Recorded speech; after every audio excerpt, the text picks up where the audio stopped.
निद्रा, तंद्रा, आलस्य, विक्षेप, संशय, ये जिसके जीवन में अधिकायत है उसका सर्वनाश निश्चित हो जाता है। साधना का नींद पर काबू पाओ, निद्रा के अधीन मत हो, ये बहुत बड़ी शत्रु है, ये भजन का नाश करने वाली है। इसको मत ये सोचो कि अभी तो नई अवस्था है, नहीं, इसी अवस्था में इसको काबू पालो, नहीं तो कुछ नहीं होता। जहां देखो, हम देखा है भयो वृद्ध जनों को जिनको कहा जाता है कि अब भजन की अवस्था है, वहां देखा है बैठे बैठे बात करते करते जब देखो तब ऐसे मुंह बगाड़ दिए, लाल टपक रही, जब देखो, देखा हमने। क्योंकि हृदय मलिन है तो तमोगुण का ही राज्य रहेगा, सतोगुण थोड़ी आ जाएगा। यौवन अवस्था में निद्रा को शासन में ले ले, विजयी या अभ्यास विजयी कर देता है। निद्रा, तंद्रा, ना नींद है ना जागृत अवस्था है, बेशुद्ध अवस्था सी रहती है। आलस्य, किसी भी सत्कार्य के लिए अंदर उत्साह न रहना। विक्षेप, बार बार भोगों का आकर्षण होना। संशय, ये बातें बिल्कुल साधक के जीवन में नहीं होनी। पक्की बात समझ लो, भगवान को प्राप्त करना कठिन नहीं है, संसार का राग त्यागना कठिन है। और वो सत्संग शुरू है, भगवान ने सत्संग दे दिया है, ये रोज काट रहा है तुम्हारे संसार राग को, पक्का मानना। निद्रा, तंद्रा, आलस्य, विक्षेप, संशय, ये जीवन में साधक के नहीं होने चाहिए। श्रद्धा, भक्ति, नम्रता, उत्साह, धैर्य, थोड़ा भोजन और पवित्र आचरण, पवित्र वस्त्र, पवित्र आसन। कल एक उपासक प्रश्न कर रहे थे कि आसनों का भगवत प्राप्ति में कितना योग है। बहुत ज्यादा योग है, पर सिद्धासन और पद्मासन में बैठने की वो भूल न करे जिसका ब्रह्मचर्य ठीक नहीं है। भूल न करे, नहीं शरीर पीड़ा और रोग से ग्रसित हो जाएगा। ये वायु को संशोधित करके, चर्बी को भस्म करके, शरीर को शांत करके और मन को एकाग्र करके, प्राणों को सूक्ष्म करके भगवत प्राप्ति कराने में बहुत ही सहयोगी आसन है पद्मासन और सिद्धासन। लेकिन उसके पहले ब्रह्मचर्य का नियम नहीं, तो इन आसनों पे बैठने की भूल न करे। गृहस्थ सुखासन पर बैठे, पलथी अलथी पलथी मार करके ऐसे आराम से सुखासन पर अभ्यास करे। 30 मिनट, 40 मिनट, 48 मिनट शांत भाव से मंत्राकार वृत्ति करने का, ये सब सही है। लेकिन 1.5 घंटे, 2 घंटे, 2.5 घंटे, 3 घंटे सिद्धासन और पद्मासन में, गृहस्थ धर्म में जो ब्रह्मचर्य का ठीक पालन नहीं करते उन्हें, और विरक्त धर्म में ही इस आसनों का विशेष प्रभाव पड़ता है। तो अगर गृहस्थी में ब्रह्मचर्य का पालन कर रहा है तो बैठ सकता है। योग कोई ऐसी चीज नहीं है कि जो चाहे जैसे चाहे ऐसे मनमानी आचरण नहीं, गुरु के समीप, नहीं तो शरीर रोग से ग्रसित होने की संभावना रहती। प्राणवायु बिगड़ जाए तो कई प्रकार के रोग उत्पन्न हो जाते हैं। उपासक को चाहिए कि आसनों का अवश्य अभ्यास करे। इससे ऊर्ध्वरेता होने में बहुत सहयोग होता है आसनों से, ब्रह्मचर्य का। जैसे आप शांत ऐसे बैठे हैं पद्मासन या सिद्धासन से, अब आपके अंदर वायु बिगड़ेगी, भीषण दर्द शुरू होगा, जांघों में दर्द शुरू होगा, शरीर में विशेष हरकत पैदा होगी, विशेष बिजली दौड़ेगी, एक शक्ति, शांत एकदम, मंत्र में पूरी वृत्ति। अब वो बिजली जो पावर पैदा हो रही, वो आपकी सुषुम्ना नाड़ी को, जो सीधी 90 अंश के कोण में साधन में बैठा जाता है, सीधे मेरुदंड, सीधे ऐसे, यहां से नापा जाए तो सीधे ऐसे 90 अंश का, वो ऐसे नहीं होना चाहिए। जितने मिनट, 1.25 घंटा, 1.5 घंटा, 2 घंटा, सीधे ऐसे। आज्ञा चक्र पर दृष्टि हो आंतरिक, या नासाग्र दृष्टि हो, और उसमें बार बार मंत्र लिखा जा रहा हो, चूक नहीं होनी चाहिए। मंत्र की चूक नहीं, बहुत जल्दी लाभ प्राप्त होता है, पर इसके लिए पूर्ण ब्रह्मचर्य की आवश्यकता है। जरा भी चूक नहीं, जैसा कह रहे हैं वैसा। प्राण सूक्ष्म होने लगेंगे, मन एकाग्र होने लगेगा, शरीर शांत होने लगेगा, चंचलता रहित, पर एक बार पसीना पसीना, एक बार भीषण कष्ट प्रतिदिन, जब तक शून्यावस्था नहीं आती शरीर की, तब तक उस साधक को यही पापों को भस्म करता है। यही आसन उसको दिव्यता प्रदान करते। अब इतनी हीट पैदा होती है उसके अंदर, अगर संयम से नहीं है तो व्यभिचारी बन जाएगा। बहुत ध्यान देने योग्य बात, उस समय उसकी कुंडलनी, उसकी सुषुम्ना नाड़ी, उसकी हर नाड़ी एक्टिव होती है उस गर्मी से, आध्यात्मिक शक्ति से। अगर वो व्यभिचार की जरा भी गलती करेगा तो कुंडलनी की अधोगति हो जाएगी, अधोगति नीचे की तरफ हुई, भारी व्यभिचारी बन जाएगा। ये ऊर्ध्वगामी जीव ही सुषुम्ना मार्ग संचारी, सुषुम्ना मार्ग से संचरण हुआ, आजीवन के लिए काम रूपी वेदना से मुक्त हो जाएगा। जे ही वो ऊर्ध्वरेता ब्रह्मचारी हुआ, संकल्प ही खत्म काम का, नष्ट हो जाएगा। एक ऐसी परमानंदमय स्थिति योगी की, वही सब बिना कुछ किए ये स्वाभाविक हो जाएगा यदि नाम जब श्वास प्रश्वास से किया जाए। ध्यान रखना, एक इतना कठोर और एक इतना सहज, श्वास प्रश्वास पर ध्यान है, हर समय नाम चल रहा है, वो सब बड़े शीतल प्रकृति से जागृत कर देगा। कुंडली जागृत हो जाएगी, सुषुम्ना मार्ग संचारी संचरण होने लगेगा। नाम जप में सब सामर्थ्य विराजमान है। ये केवल प्रवचन की बात नहीं कर रहा, अनुभव की बात कह रहा हूं। पूरे शरीर को झकझोर के रख देती जिस समय कुंडली जागृत होती यौगिक क्रियाओं के द्वारा, और नाम के द्वारा जब जागृत होती तो पता ही नहीं चलता कब जागृत हो गई। ये ध्यान रखो, वही नाम से ऐसे सहज में जागृत हो जाती कि उसको पता भी नहीं चलता कि हमारे अंदर कुंडली जागृत हो गई क्या, सुषुम्ना मार्ग खुल गया है क्या। खूब नाम में प्रीति। सदाचार पूर्वक आसनों का सेवन, ये तो सदगृहस्थ भी कह सकते। 45 मिनट आप सुखासन पर बैठने का अभ्यास करें। अगर थोड़ा भी परमार्थ पे, कम से कम 24 घंटे में 2 बार आसन में बैठने का तो अभ्यास। सुखासन ऐसे पलथी मारकर ऐसे आराम से, या अर्ध पद्मासन, एक टांग के ऊपर, बाई टांग के ऊपर दाई टांग ऐसे चढ़ा करके आराम से, ये आराम आसन है। जो वयोवृद्ध हैं थोड़ा कुर्सी या सोफा या जैसे भी बैठो, पर ऐसा नहीं कि एक एक मिनट में इधर उधर, थोड़ा सा शांत बैठने की कोशिश करो। जैसे निरंतर विषयी पुरुष विषय चिंतन करता है तो उसे विषय की आसक्ति प्राप्त हो जाती है, ऐसे भक्त जब भगवान नाम चिंतन करता है तो उसे भगवान में आसक्ति प्राप्त हो जाती है। जैसे विषयी पुरुष विषय चिंतन करता है तो विषयों में आसक्ति हो जाती है जिसमें है ही नहीं कुछ, घृणित स्थानों में आसक्ति हो जाती है। फिर सच्चिदानंद का जब चिंतन होता है तो उसमें आसक्ति हो जाए तो कैसा आनंद होगा। भगवान मेरे समीप हैं, अनुभव हो रहा है। भगवान मेरे को ऐसे 1000 हाथों से ऐसे घेरे हुए हैं। भगवान निश्चय मेरे को स्वीकार कर चुके हैं। ऐसा 3 बातें उपासक को अनुभव होने लगती हैं जिसकी शरणागति पुष्ट हो गई है। भगवान मेरे समीप हैं, देखो महापुरुषों के वचन है। भगवान सहस्त्रों हाथों से मुझे घेरे हुए हैं। भगवान मुझे स्वीकार कर चुके हैं। ये 3 बातें शरणागत के अंदर आ जाती हैं। देखो आपको अनुभव होता है भगवान मेरे समीप है। अगर नहीं हो रहा तो अभी आपका कोई है, इसीलिए नहीं हो रहा। ये पूज्य श्री राधा बाबा कहते हैं हमारे श्री कृष्ण में एक स्वभाव ऐसा है, वो दूसरिया पसंद नहीं करते। वो जिसको स्वीकार करते हैं उससे अनन्यता की चाह रखते हैं। मौन,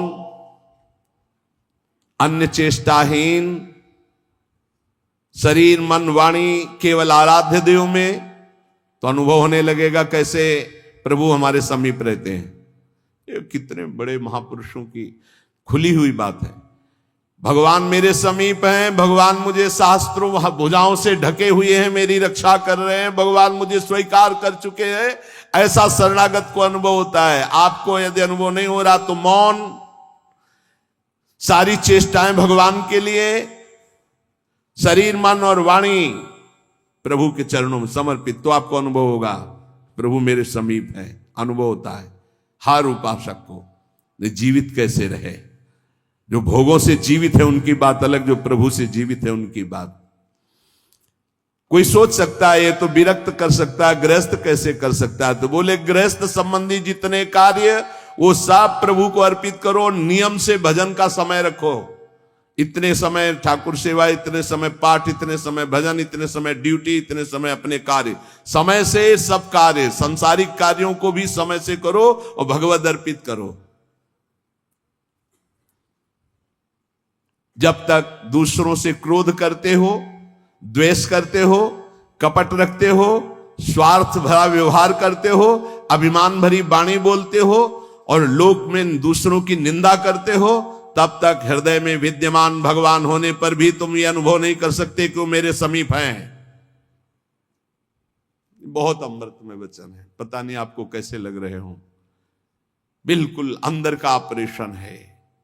जब तक दूसरों से क्रोध करते हो, द्वेष करते हो, कपट भरा व्यवहार करते हो, स्वार्थ रखते हो, अभिमान भरी बात बोलते हो, दूसरों की निंदा करते हो, तो हृदय में विद्यमान रहने पर भी भगवान का अनुभव नहीं कर सकते कि वो मेरे समीप हैं। ब्रह्मचर्य में जीवन परम पुरुषार्थमय जीवन होता है। ब्रह्मचर्य ही ब्रह्म की प्राप्ति का मुख्य हेतु होता है।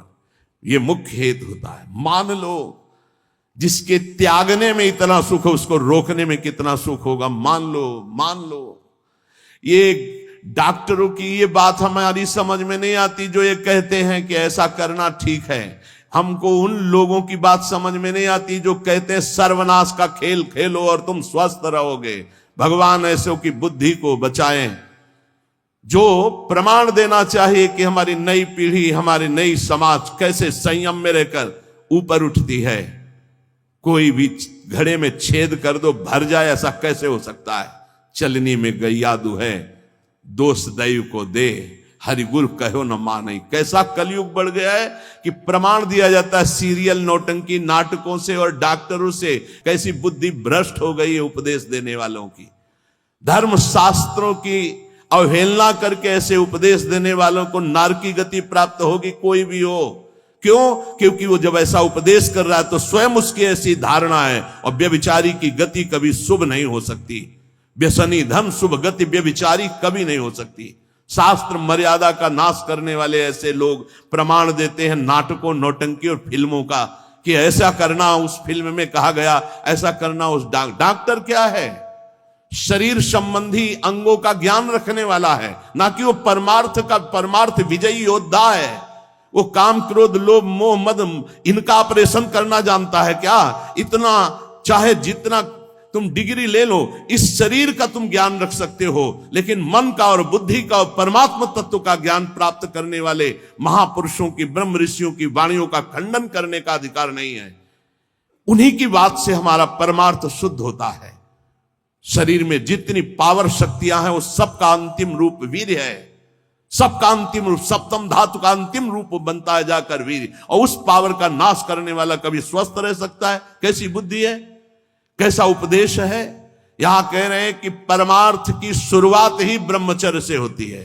इसलिए चाहे गृहस्थ हो चाहे विरक्त, गृहस्थ तो संयम से संतानोत्पत्ति के लिए भगवत प्रणाम करके, भगवत आराधना करके, दिशाओं को नमस्कार करके, तिथि और समय की योग्यता देख करके संतानोत्पत्ति के लिए भगवत पूजा भाव रखकर वो संयोग किया जाता है, सहवास किया जाता है। और भगवान की प्राप्ति के मार्ग में चलने के लिए इसका संचय किया जाता है।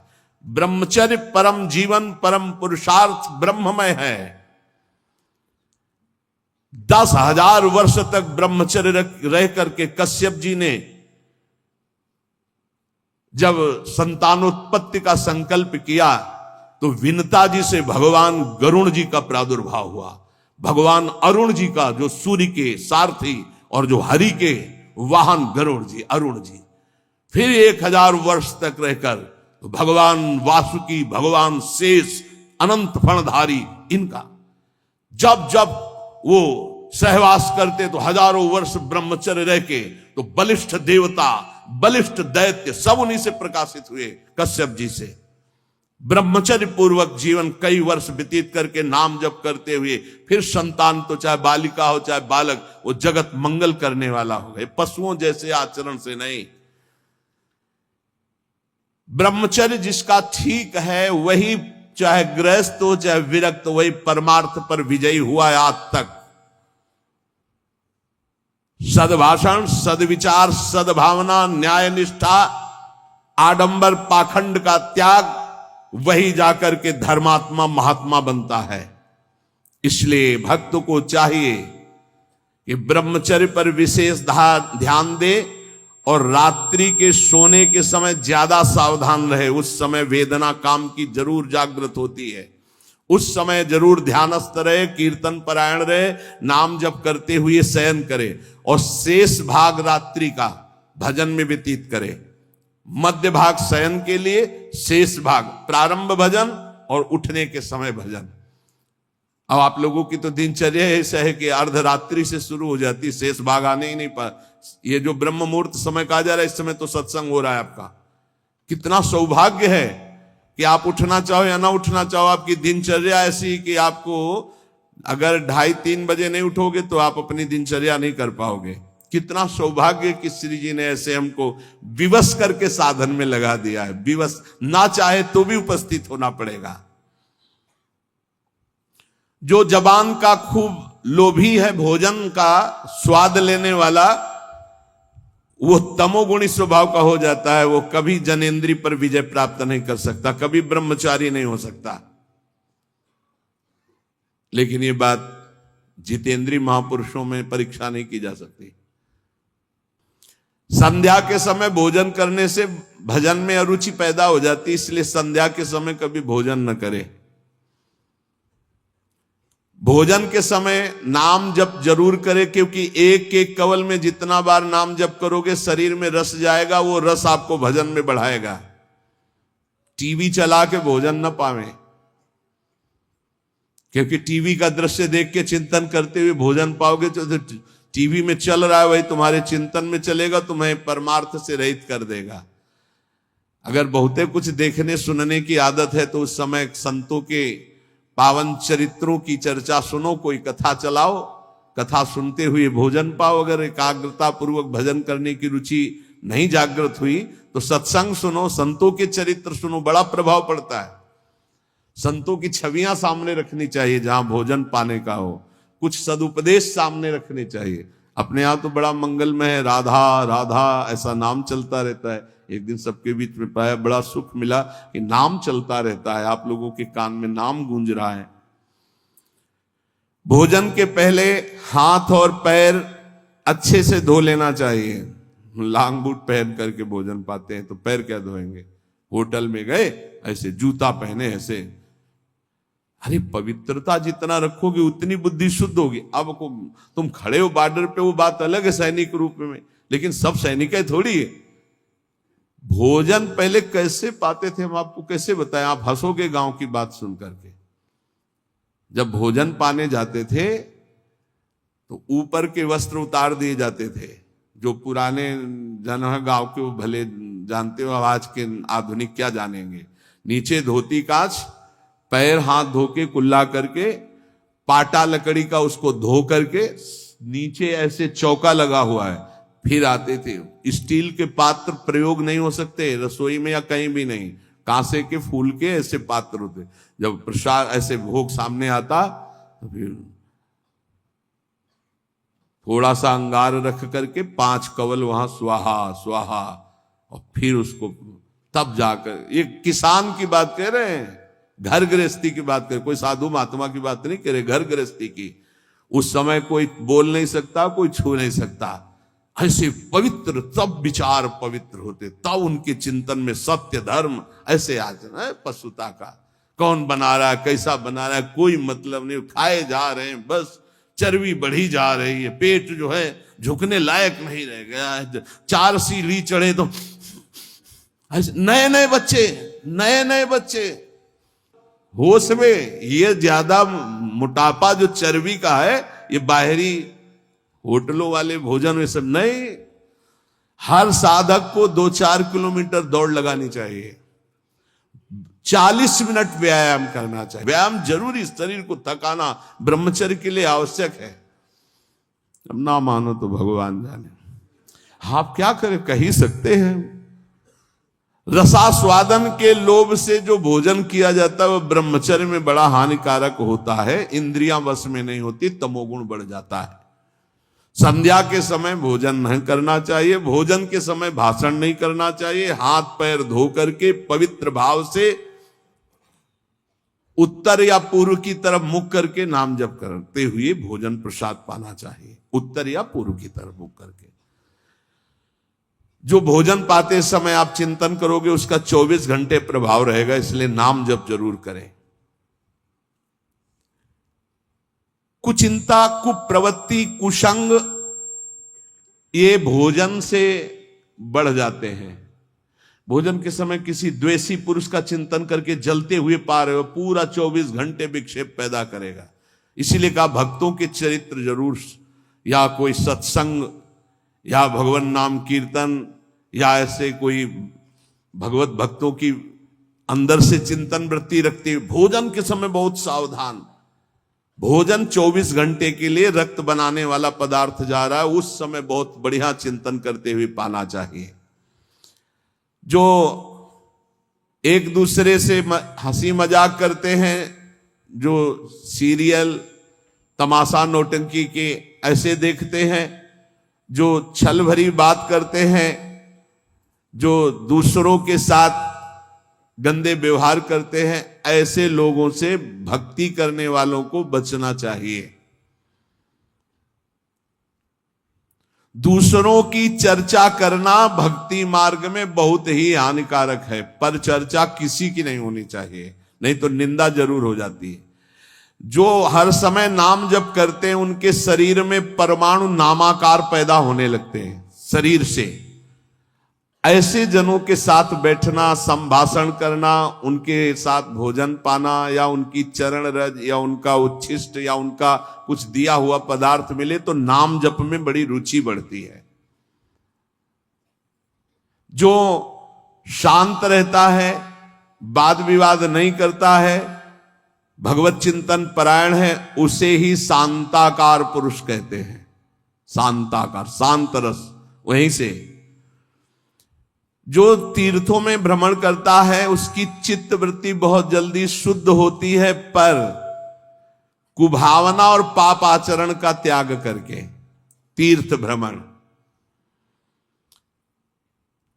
ये बात तुम्हारे मन में कभी नहीं आनी चाहिए कि मैं दुर्बल हूं, मैं गृहस्थ हूं, ये नहीं आनी चाहिए।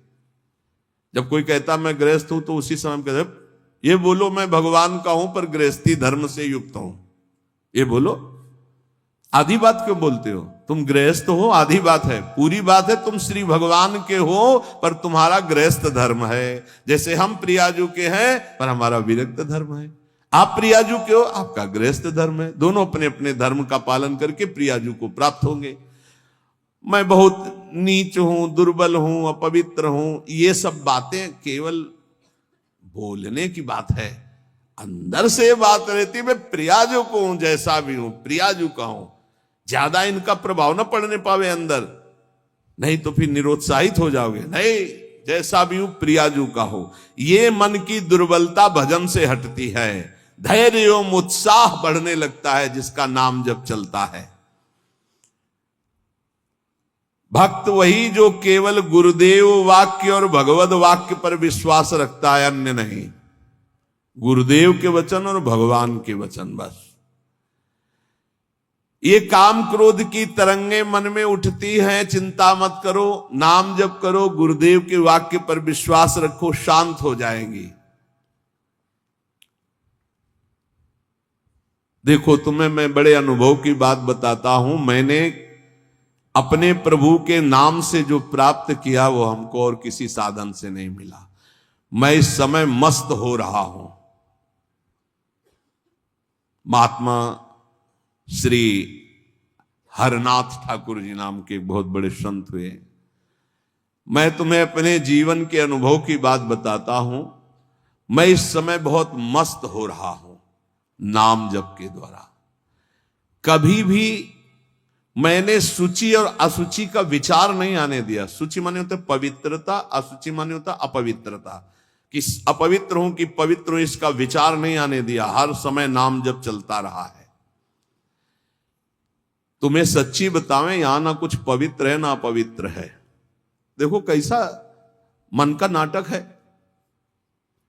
ऊपर से नहा लिया, हम समझ रहे पवित्र है, और यही मल भरा हुआ है। यही एक बस चावल भर चमड़ी का ढक्कन है ढका हुआ, नहीं तो यहां मलाशय मूत्राशय सब यही है। भला क्या पवित्र हो गया? ऊपर से पानी डाल, रेशम के थैले में बिष्ठा भर लो और ऊपर से उसको नहा दो तो पवित्र हो जाएगा क्या? अगर तुम्हें पता है कि इसमें बिष्ठा भरा है, छुओगे उसे और इसमें भरा है। कितना है इस शरीर से प्यार करते हो? है क्या ये थैला है और कुछ नहीं है। यहां भगवान बैठे, यहां भगवान बैठे, और यही पूरा है, नीचे सब नरक कुंड भरा हुआ है। भगवान से हमारा कोई संबंध है? जिनकी हम खोज कर रहे हैं, कभी स्त्री में, कभी पुत्र में, कभी परिवार में, कभी मित्र में, हम उन्हीं की खोज कर, उसी प्यारे से प्यार करना चाहते, पर समझ नहीं पाते इन शरीरों की आड़ में वो बैठा है, शरीरों से प्यार कर बैठते हैं, और वो जो बैठा है उससे कोई मतलब नहीं रह जाता, इसलिए हर बार खाली हाथ हो जाते हैं। इस बार गुरु कृपा से पता चला कि शरीरों से नहीं, शरीरों के अंदर बैठे हुए परमात्मा से प्यार करना है। देखो बहुत बड़े महापुरुष के अनुभव हैं। सर्वदा मैंने अपने इष्ट का नाम जप किया है, उससे मैं मस्त हो गया हूं। भला कौन अपने अनुभव ऐसे बताता है? संत ही कृपा करके बताते हैं। कभी भी मैंने सूची असूची का विचार नहीं किया, क्योंकि ये कभी पवित्र हो ही नहीं सकता। और दूसरी बात, मैं कभी अपवित्र हो ही नहीं सकता। दूसरी बात स्वरूप में है, और पहली बात शरीर में है। ये कभी पवित्र हो ही नहीं सकता, और मैं कभी अपवित्र हो नहीं सकता। ईश्वर अंश, जीव अविनाशी, चेतन, अमल, मल रहित, ये मल युक्त, जड़, मलयुक्त, विनाशी, परिवर्तनशील, ये कभी पवित्र नहीं हो सकता। मैं कभी अपवित्र नहीं हो सकता। इसलिए चिंता की बात नहीं, हर समय राधा राधा राधा राधा। मैंने इस नाम से वो सुचितम स्थिति प्राप्त कर ली है। सुचितम माने परम पवित्र स्थिति, जिसको मैं वाणी से नहीं बता सकता। मैं इस नाम से एक स्थिति प्राप्त की है जो शयन में, स्वप्न में और जागृत में मुझे हर समय डुबोए रहती है। पकड़ना, महापुरुषों की बात पकड़ना। ये राधा नाम नाम ही नहीं है, ये महामहिम परा मंत्र है, परा विद्या है। ये नाम ही तंत्र का सार है, ये नाम ही मंत्र का सार है, ये नाम ही ईश्वर श्री कृष्ण का सार है। राधा नाम वेद मंत्र और यंत्र तंत्र में सब सार को सार, ताते श्री सुख प्रगट कियो नहीं, जान सार को सार। परम धन राधा नाम आधार। इस राधा नाम से बढ़कर के और कुछ भी नहीं है। श्री कृष्ण भी इसी नाम का जप करते हैं, और श्री कृष्ण ही इनको गुरु मानते हैं। किनको? जिनका नाम राधा है। पी को नाचन सिखवत प्यारी। कई ऐसी स्वामी हरिदास जी महाराज ने पद लिखे, कई ऐसे महापुरुष। 16 चौको 64, 4 गुना परम प्रवीण प्यारी जो लालजू से। 16 कला श्री लालजू, तो 64 कला परम प्रवीण श्री प्यारी जू। इस नाम के उच्चारण से भवरोग निवारण हो जाए तो साधारण बात है। दैहिक व्याधियों की तो पूछना ही क्या है। कोई भी चिंता तुम्हारा स्पर्श नहीं कर सकती, कोई भी बाधा स्पर्श नहीं कर सकती जिसकी जिह्वा पे राधा नाम है।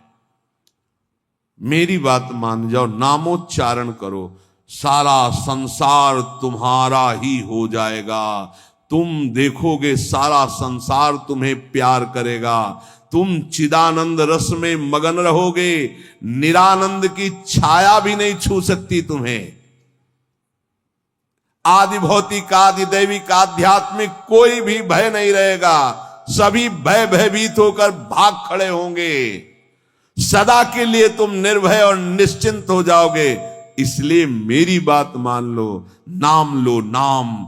जीव का एकमात्र कर्तव्य उद्देश्य नाम।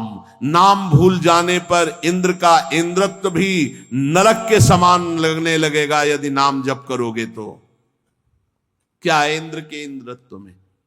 एक भारी स्वप्न है, अच्छा बस, जगो तो कुछ नहीं। देखो, नाम भूलने से माया के दास बन जाओगे और नाम चलने पर जीवन मुक्त हो जाओगे। किसी भी परिस्थिति में तुम्हारे मन में कमजोरी नहीं आनी चाहिए। चाहे जैसी परिस्थिति, तुम्हें याद होना चाहिए ये इष्ट के द्वारा पास करके भेजी हुई परिस्थिति। मैं डगमगाऊं क्यों, मैं भयभीत क्यों? कोई न कोई बहुत मंगल विधान मेरे इष्ट ने भेजा है परिस्थिति, इसलिए मैं मस्ती से रहूंगा चाहे जितनी बुरी स्थिति क्यों ना आ जाए। हृदय में या बाहर परिस्थिति, स्थिति या परिस्थिति, संतुष्टा येन केनवा, ये बहुत बड़ी बात है। क्योंकि इष्ट ने भेजा है ना, चयन किया इष्ट ने, किस लिए? होगा कोई उनका विधान, मंगल विधान, शांत प्रसन्न मुद्रा, कभी खिन्न नहीं, निकल जाएगी परिस्थिति और स्थिति भी। कभी कभी अंदर में भी स्थिति गड़बड़ होती है, बाहर भी परिस्थिति। इन्हीं के वचन अभी सुनाए थे पीछे। पापियों का ऐश्वर्य बढ़ता है।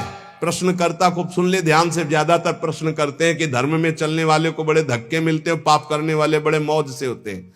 पापियों का ऐश्वर्य बढ़ता है, स्वीकार करते हैं। क्यों? क्योंकि उनके पुण्यों का नाश किया जा रहा है। तुम धर्म के फल में संदेह मत करना। ये पापियों का जो ऐश्वर्य बढ़ रहा है, इनको जैसे फांसी की सजा देने वाले को अंतिम इच्छा पूरी की जाती है, ऐसे सर्वनाश का खेल इनका शुरू होने वाला है। इसलिए इनके पुण्यों को फटाफट भुगाया जा रहा है। भोग ले। हम तो अपनी भाषा में कहते थे एकांतिक में कि जैसे चार आदमी दो हाथ पकड़ के दो पैर पकड़ के ले जा रहा है, आप कह रहे हो धन्य है, ना लिफ्ट से जा रहा है ना पैदल जा रहा है, चार आदमी की गोद में जा रहा है, 8वीं मंजिल पर ले जाए, धन्य उसका। धन्य नहीं है, ऊपर जाके पटकने जा रहे हैं नीचे। अब बताओ, ले जाते समय तो तुम देख रहे हो कि ना लिफ्ट में है ना पैर से चल रहा है, कितना सौभाग्य है। लेकिन परिणाम पता है आपको?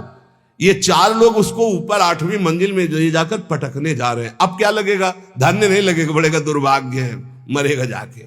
ऐसे ही पापी आदमी जब चारों खाने में हरा भरा नजर आवे ना बढ़ता नजर आवे, तो आप हाथ जोड़ के शोक मगन होना, अब मरेगा ये जाके। ये चार जो ले जा रहे ना, ये ऊपर से पटकेंगे जाके। चारों तरफ हरा भरा, जिधर देखो उधर माला माल, जय जय जय जय। दिया सलाई लग रही सुकृत में, पुण्य में, क्योंकि पाप कर रहा है, अब भस्म होगा। कभी कभी गुरुजन जब समझाते हैं और जब देख लेते हैं ना कि बहुत पैंग लंबी बढ़ गई, तो मौन हो जाते हैं। नहीं समझता जीव, इसीलिए भगवान भी चुप हो जाते कि पहले जल ले। अच्छा, भगवान जानते कि तू मेरा अंश जलेगा है नहीं, तेरी कपड़ा जलेगा ये। नयनम छिंदन्ति शस्त्राणि नयनम दहति पावकहा न चैनम क्लेदयन्त्यापो न शोषयति मारुता। भगवान का बच्चा आग नहीं जला सकती, शस्त्र नहीं छेद सकता, जल नहीं डुबो सकता, वायु नहीं सुखा सकती। तो अगर डूब रहा है और मर रहा है तो मर, क्योंकि आत्मा को कुछ होना नहीं है और तेरे पाप किया है तो भोग। भगवान ऐसे देख रहे हैं। तुम कहोगे बड़े दयालु हैं, नहीं, इस समय दयालु नहीं। दयालु जान रहे कि मेरे अंश को कोई फर्क नहीं पड़ना, शरीराभिमानी पाप किया है, भोग ले। इसलिए वो अग्नि रूप भी हैं, वो जल रूप भी हैं, वो अपने में ही डुबो रहे हैं। किसको? अपने आप को। तुम्हें क्या फर्क पड़ रहा है? कुछ नहीं। हमारी भाषा समझ लो। कहे भगवान अब कहां गया, क्यों नहीं बचाया इनको, क्यों बचाए? उस समय जब उपदेश कर रहे थे कि ऐसा नहीं करना, तब तूने माना, नहीं माना तो भोग। तो बोले दया क्यों नहीं है? दया इसलिए नहीं कि असली वाले को जलन नहीं होगी और नकली वाला बचेगा नहीं। क्या? ये नकली है, यही जलेगा। असली जो भगवान का अंश है उसमें कोई ताप नहीं लगता। तो इसलिए भगवान शरीर, जैसे ये कपड़ा जल जाए तो अपने को क्या फर्क पड़ेगा, हम तो बच गए, बोले बड़ी कृपा हम बच गए, कपड़ा जल गया। ऐसे ही कपड़ा जलता है, हम बिल्कुल नहीं जनते, हमें न कोई शस्त्र छेद सकता है ना अग्नि। तो ये जब भगवान का अंश जीव है, भगवान ये जानते इसलिए दया नहीं करते। अब कोई सही ढंग से चले और फिर उसके कपड़े में भी खरोच आने की बात होगी तो भगवान नहीं आने देंगे। और तुम दूसरों के शरीरों को भून भून के चटनी के साथ खाओ तो बिना चटनी के आग तुम्हें भून देगी। हमारी बातें बुरी लगेगी लेकिन लिख लो, बिल्कुल फायर विकेट तब आएगी जब भून के तैयार हो जाओगे। पहले बूंद नहीं पानी मिलेगा क्योंकि तुमने चटनी लगा के खाया है। वो अग्निदेव बिना चटनी के तुम्हें खा जाएंगे, क्योंकि वही अग्नि भगवान का स्वरूप है। इसीलिए कहते हैं कि होश में ये मांस खाना, मदिरा पीना, व्यभिचार करना, पापाचरण करना बंद कर दो। प्रभु अभी तक जो हुआ हुआ, अब लो नसानी, अब ना सही हो, नहीं खतरे में हो तुम पक्का। तुम्हें नहीं दिखाई दे रहा है, कोई अविनाशी शरीर नहीं तुम्हारा। इस शरीर के लिए पापाचरण करके कभी सुखी नहीं हो सकते। तो पापियों के ऐश्वर्य को देखकर अधर्म को धारण करने वाले कभी संदेह मत करना। इनको ऐसे सुख दिया जा रहा है जैसे फांसी की सजा देने वाले को अंतिम इच्छा पूर्ति की जा रही है। बुद्धि बदल जाती है, बुरी दशा आने के पहले बुद्धि बदली जाती है। आप ना आवे ताई तहां ले जाए, वहीं ले जाएगी जहां उसका नाश होना है। बहुत सावधानी से, कोई गलती हो जाए, कोई पाप हो जाए तो तत्काल महापुरुषों से मिलो, संतों से, कि हमने ये अपराध कर दिया, उसका प्रायश्चित बता दो या हमें दंड दे दो और आगे से कभी नहीं करूंगा, अब मुझे उपाय बता। वो जो बोले, वृंदावन की परिक्रमा लगा लो, उपवास कर लो, ऐसा कर लो, बस बिना विचारे कर दो। उनके वचन से पाप नष्ट हो जाएंगे। क्रिया मात्र तो केवल एक निमित्त है, उनके वचन की तुम ये कर लो, ये ठीक हो जाएगा। तुम्हारा जीवन नष्ट नहीं हो पाएगा। यदि कोई गलती हो जाए तो उसका प्रायश्चित कर लो। देखो, जो भगवान का भजन करते हैं, कभी भगवान से कुछ मांगते नहीं, उनकी पूरी जिम्मेवारी भगवान स्वयं ले लेते हैं। अगर तुम मांगना ही है तो भगवान से भजन मांगो, भजन कि मेरा निरंतर भजन बनता रहे। तुम अल्पज्ञ हो, भजन के सिवा और जो भी मांगोगे वो धोखा हो जाएगा, कोई लाभ नहीं है। ध्रुव जी को भी बड़ी अशांति हुई थी परम पद मिलने का, अटल पद भी मिलने के बाद। यदि तुम भजन करने वाले हो तो तुम्हारी निंदा होगी पक्का।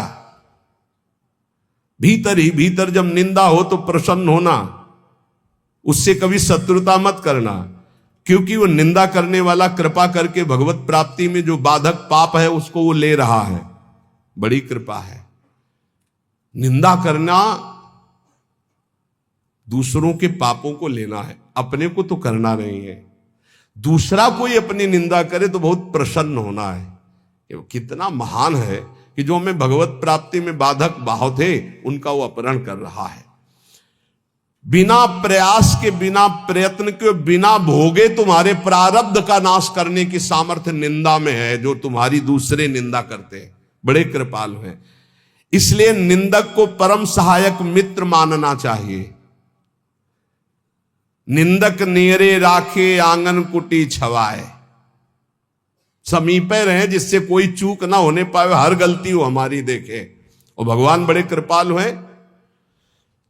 निंदक को सूक्ष्मदर्शी लगाने की जरूरत नहीं होती, सीसी कैमरा लगाने की जरूरत नहीं होती। उनके कान और नेत्र वहीं लगे रहते हैं और वो एक एक बात पकड़ करके साधु की और उसको निर्मल करते रहते हैं। इसलिए धन्य है, प्रणाम है, स्वस्थ रहे निंदक। अंतिम में उनको भगवत प्राप्ति हो, क्योंकि हमें भगवत प्राप्ति में बड़ा सहयोग किए। निंदा करने वाले महान मित्र हैं जो हमारे प्रारब्ध को बिना भोगे वो काट देते हैं। दूसरों की निंदा करने से जो हमारे पाप नष्ट होते हैं, अपनी प्रशंसा करने से अपने पुण्य और तप नष्ट हो जाते हैं। अपने मुख से कभी अपनी प्रशंसा न करे, दूसरे जो हमारी निंदा करते हैं उसे चैन से, आनंद से सुन ले कि हमारे ऊपर भगवान की बड़ी कृपा है, बड़ा पावन किया जा रहा है। जब तक तुम्हें आत्मानंद का अनुभव न मिले, भगवदानंद का अनुभव न मिले, तब तक विषयानंद से दूर रहना, विषयानंद के भोगी पुरुषों से दूर रहना। भगवदानंद का अनुभव करने वाला चक्रवर्ती सम्राट को भी एक तिनके के बराबर समझता है। सुरपति नरपति लोकपति जिनके भावे घास। भगवदानंद का अनुभव करने वाला चक्रवर्ती सम्राट को वही तिनके के समान समझता है। अब अंदर से देख लो, प्रभु के प्रति भाव है या धन के प्रति या पद के प्रति, तो वैसे ही हो जाएगा। भगवदानंद जिसको अनुभव हुआ, सुरपति नरपति लोकपति जिनके भाव है घास, ये बात अंदर से समझो।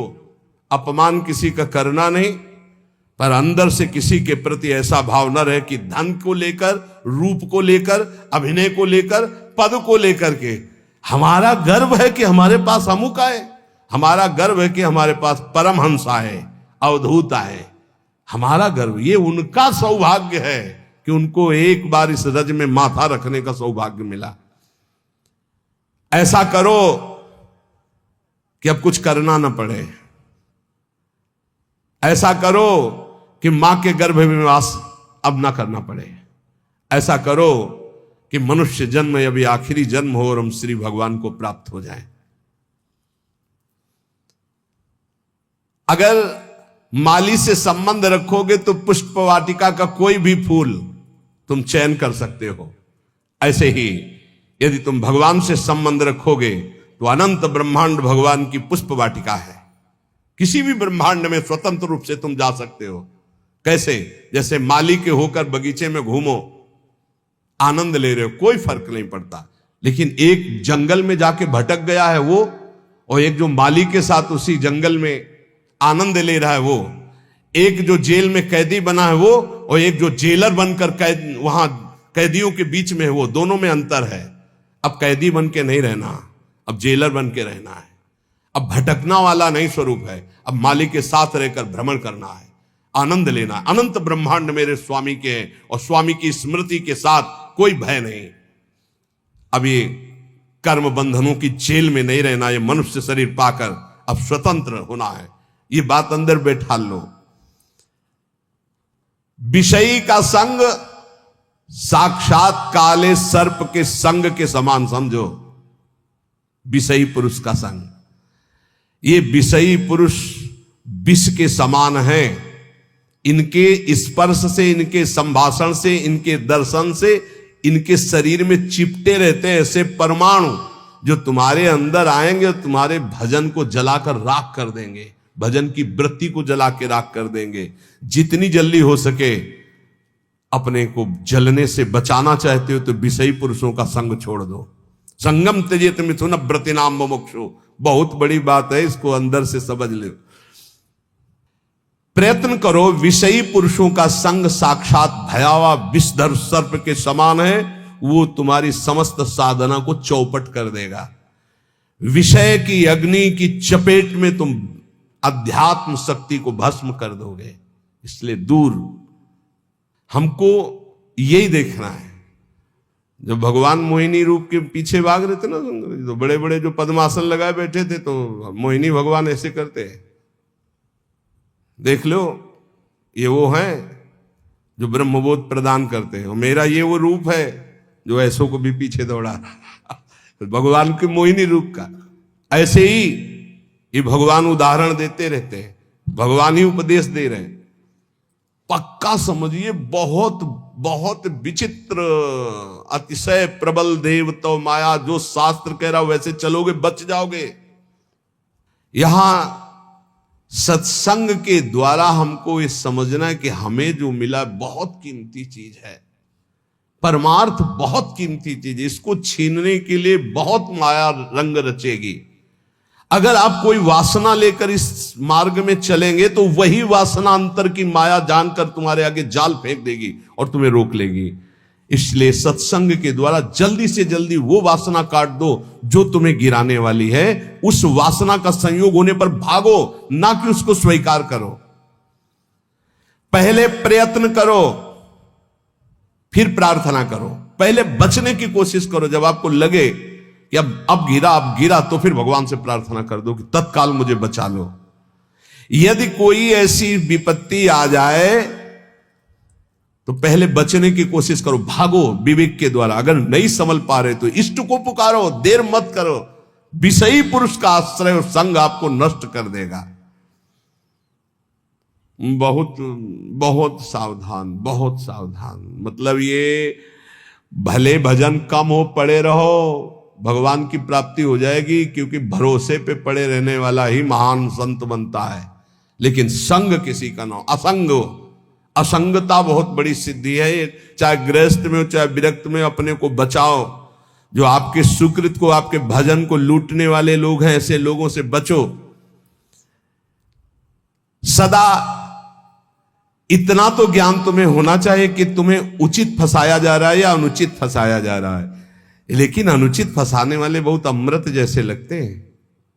इस मार्ग में चलने वाले पथिक की बुद्धि ऐसे धोखा देती है, अनुचित फंसाने वाले अमृत जैसे लगते। बहुत बहुत किसी भी गृहस्थ के द्वारा दी हुई सेवा श्री भगवान ने निमित्त बनाकर उसे भेजा है, ऐसे माना जाता है।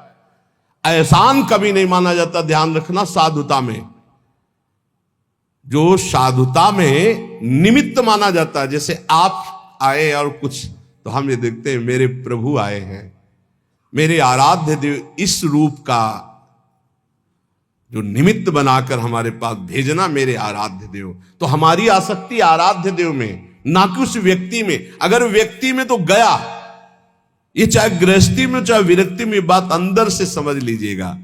सदा अंदर से विचार करते हुए कि हम उचित कर रहे हैं या अनुचित। यदि तुम इस पर चूक कर दिए तो तुम्हारा जीवन व्यर्थ हो जाएगा। बहुत ये दृश्य देखने को मिलते हैं। इसलिए ठगे ना जाओ, ऐसे बनकर रहो। पूरे संसार में ऐसे घूमो। ठगा कौन नहीं जाता? जो गरीब बन के रहता है। त्रणादपि सुनीचेन, वो नहीं ठगा जाएगा। जो बड़ा बन के चलेगा वो ठगा जाएगा। पक्का समझ लेना। संसार में हमेशा तुम्हें रहना नहीं है। यहां तुम कमाई करने के लिए आए हो, सत की, तपस्या की, भजन की, धर्म की। इसलिए ठग लोगों से सावधान। काम, क्रोध, लोभ, मोह, मद, मत्सर, ये ठग है। बहुत बुरी तरह ठगा जाता है, बहुत बुरी तरह। प्रारंभ से लेकर अंतिम तक, फाइनल में जो निकल पाए हो, कोई गुरु का कृपा पात्र पहलवान होगा, दूसरा कोई नहीं होगा। ये हम आपको घोषणा करके कहते हैं। अगर कोई इस भाव समुद्र से निकल पाया तो गुरु का लाडला होगा, दूसरा हो नहीं सकता। चाहे जितना बड़ा कोई तपस्वी हो, चाहे जितना बड़ा कोई ज्ञानी हो, गुरु कृपा पात्र ही क्रॉस कर पाएगा, अन्यथा नहीं कर पाएगा। ये बिल्कुल हृदय की बात कह रहा हूं। फंसाए रखे हैं। अगर गुरु करुणा ना हो तो निकल ही नहीं सकता, पक्की बात है। जहां हम समझते हैं निकल गए, वो दलदल था।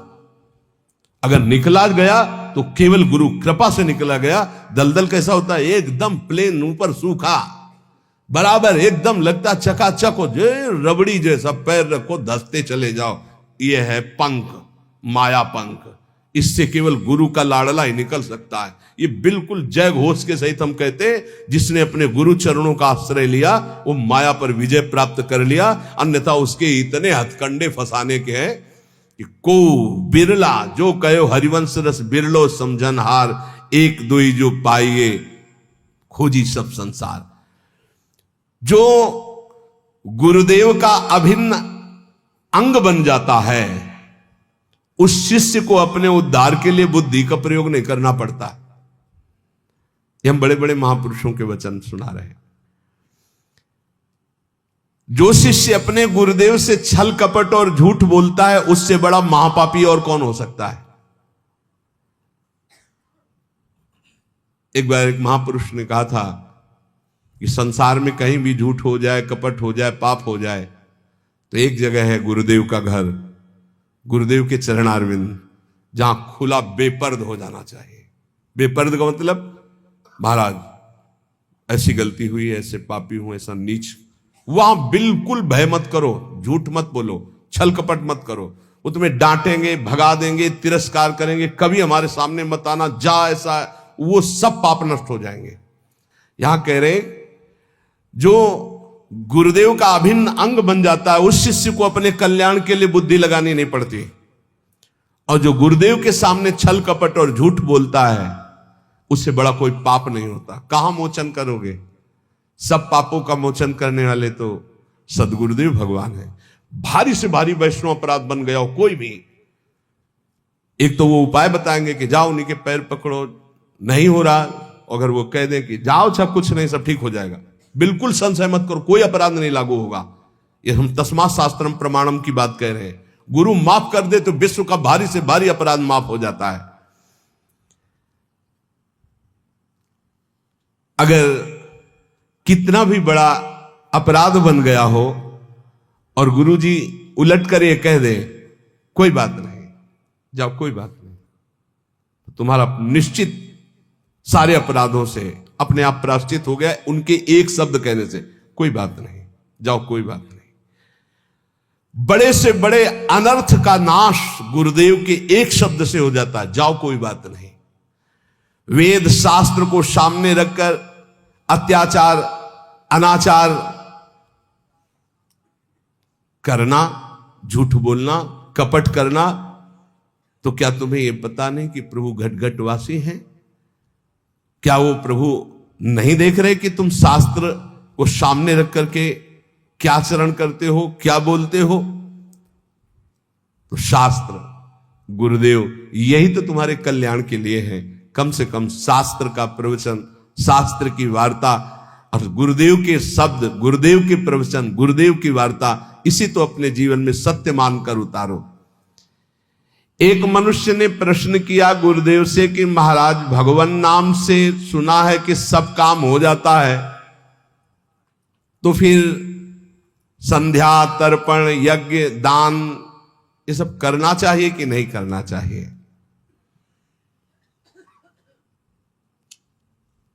तो उत्तर दिया गुरुदेव ने कि जैसे हल चलाने के लिए बैल ही जोता जाता है, हाथी नहीं जोता जाता है। हाथी से कभी हल नहीं चलाया जाता, बैल ही हल जोतने में लगाया जाता है। इस प्रकार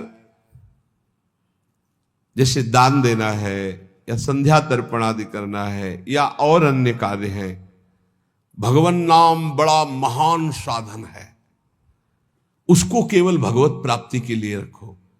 व्यवहार में जो कर रहे हो, ये दान है, ये पुण्य है, ये तीर्थ स्नान है या संध्या तर्पण है या और, ये सब छोटे छोटे कार्य हैं, इनके लिए नाम का प्रयोग ये जहां जैसा अवसर आवे वैसा कर दो। अपनी नाम निष्ठा को प्रकाशित मत करो और नाम को केवल भगवान के लिए रखो। अजित भगवान को जीतने के लिए नाम है, उसका साधारण कार्यों में प्रयोग नहीं, उसका साधारण कार्यों से समानता मत रखो। वो एक असीम अनंत सामर्थ्यशाली सुमिर पवन सुत पावन नामो अपने बस करी राखे रामो। महाराज कई लोग ऐसा कहते हैं कि स्त्रियों को गुरुमंत्र नहीं लेना चाहिए, स्त्री का तो एकमात्र पति ही भगवान है, पति का ही सेवन करने से उसे भगवत प्राप्ति हो जाती है। तो ये कहां तक सत्य है महाराज? तो उनका भगवत प्राप्ति शब्द अलग है। लौकिक धर्म में पति पत्नी धर्म है, लेकिन भगवत प्राप्ति में शरीर धर्म को लेकर पति पत्नी है ना, भगवत प्राप्ति अध्यात्म धर्म से है, आत्म स्वरूप से। अगर पति पत्नी का ध्यान करते हुए मरे तो स्त्री शरीर को प्राप्त होगा ना। पुरंजन को देखो भागवत में पढ़ के, और अगर स्त्री पति का ध्यान करते हुए तो पुरुष शरीर को जाएगी ना, पुरुष शरीर अगला बनेगा, योनि से तो मुक्त नहीं होगा ना, योनियों से तो मुक्त नहीं होगा। चाहे पुरुष हो या स्त्री हो, अगर उसको संसार से मुक्त होना है तो भगवान का भजन करना ही पड़ेगा। ध्यान रखना, ये लौकिक धर्म के अंतर्गत है। शास्त्रों में पति की सेवा करते हुए, पति की आज्ञा में रहकर संयम नियम पूर्वक खूब नाम जप करते हुए भगवत प्राप्ति। भगवत प्राप्ति के लिए भजन करना ही पड़ेगा। वार मथे ग्रत होए बरु सिकताते बरु तेल, बिनु हरि भजन न बहुतरिया सिद्धांत पेल। स्त्रियों को चाहिए कि अपने पति में भगवत भाव रखते हुए भगवान का नाम जप करते हुए उनकी सेवा करें, तो वो इस मानव देह का परम लाभ प्राप्त करके भगवान को प्राप्त हो जाएंगी। और अगर भगवान का भजन नहीं हो, केवल शरीरासक्ति है, तो शरीर बदलते रहेंगे, भगवत प्राप्ति नहीं होगी। योनि से मुक्त होने के लिए भगवान का भजन अत्यंत आवश्यक है।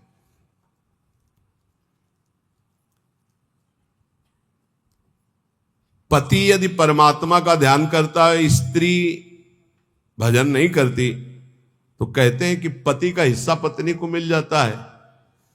ये छोटे छोटे इसलिए प्रश्न प्रायः ये सबके रहते हैं, ये भी प्रश्न हुए।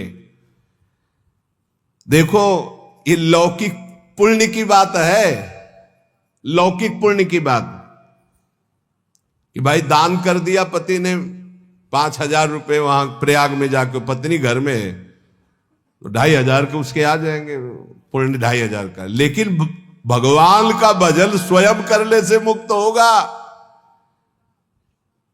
भगवान की प्राप्ति, जीवन मुक्तता स्वयं भजन करने से होगी। पति परमात्मा का ध्यान करेगा तो परमात्मा को प्राप्त होगा, पत्नी परमात्मा का ध्यान करेगी तो परमात्मा को प्राप्त होगी। भगवत प्राप्ति एक अलग चीज है। और यदि अन्य कोई ध्यान होगा तो वह संसार में ही जन्मेगा।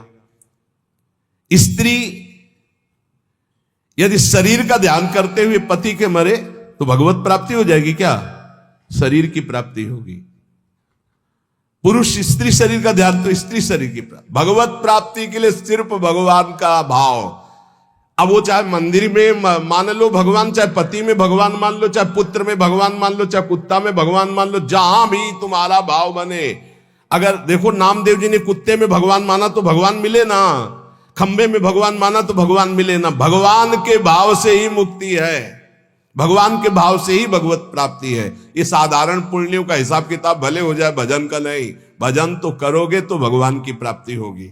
हाँ, अब जैसे कहा जाता है 21 पीढ़ियां तर जाती हैं, तो ये उसको सरकारी आदमी जो होता है उसके माता पिता को फ्री ट्रेन में नहीं होता है, परिवार के जनों को फ्री नहीं होता, तो ये है फ्री।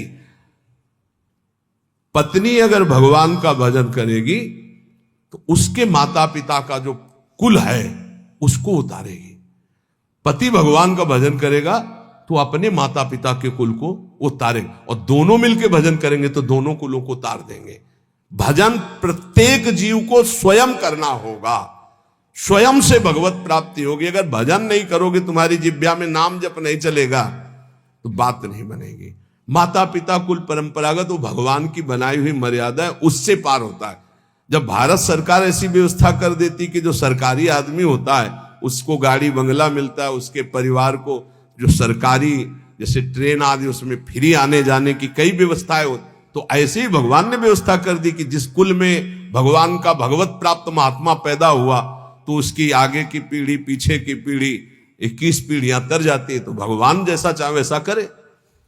लेकिन यहां जो प्रसंग चल रहा है कि पति भजन करे पत्नी मनमानी करे तो पत्नी नरक जाएगी और पति भगवान को प्राप्त होगा। पत्नी भजन करे और पति मनमानी करे, शराब पिए इधर उधर करे तो पति नरक जाएगा, पत्नी भगवान को प्राप्त होगी। क्योंकि लौकिक संबंध ये है, पारलौकिक तो हम सब भगवान के अंश है ना। ये वर्दी केवल स्त्री पुरुष की है। हमारा भाव समझ लिया जाए कि स्त्रियां अपने पति की सेवा में रहें, पति को भगवान का स्वरूप माने और खूब भगवान का नाम जप करें। श्री कृष्ण का स्वरूप मानकर पति की सेवा करना और श्री कृष्ण नाम जप करना, इन दोनों बातों से उनको भगवान की प्राप्ति हो जाती है। ध्यान दीजिए, स्त्री को जब मृत्यु का समय आता है तब पति के बाह्य स्वरूप का ध्यान नहीं, पति के आंतरिक स्वरूप का, आंतरिक स्वरूप श्री कृष्ण, उनका ध्यान करते हुए शरीर छूटे तो भगवान की प्राप्ति हो जाती है। बार बार मृत्यु के चक्र से बचने के लिए एकमात्र परमात्मा का ध्यान, चाहे स्त्री हो चाहे पुरुष, आत्यंतिक मृत्यु से छुटकारा केवल भगवान के भजन से मिलता है।